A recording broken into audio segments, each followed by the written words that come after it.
Karibu famasia. Unaweza ukajiuliza famasia ni nini? Famasia ni mfumo uliotengenezwa mahususi kwa ajili ya famasia kusimamia biashara zao na kukuza biashara zao. Kuna faida nyingi sana za kutumia mfumo wa famasia. Faida ya kwanza ni kusimamia biashara yako. Wewe kama famasia, ukitumia mfumo wa famasia, unaweza ukasimamia biashara yako popote pale ulipo, hata ukiwa safarini, direct kupitia simu yako au tablet au kompyuta yako.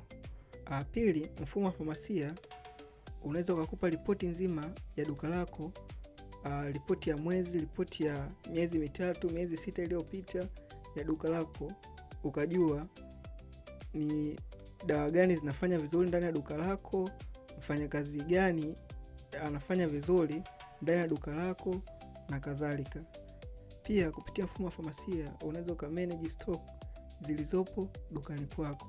Ukajua ni stock gani inakaribia kuisha dukani au ni stock gani inakaribia ku expire kutokana na data zilizopo katika mfumo wa famasia. Ukafanya maamuzi sahihi na ukapunguza hasara ndani ya duka lako. Na pia mfumo wa famasia ni rahisi sana kuutumia. Huhitaji kujua teknolojia kubwa ili kuweza kuutumia. Ni very friendly kuutumia na ni rahisi sana. Unasupport vifaa vyote, simu, kompyuta na tablet. Karibuni sana muweze kuutumia mfumo wa famasia.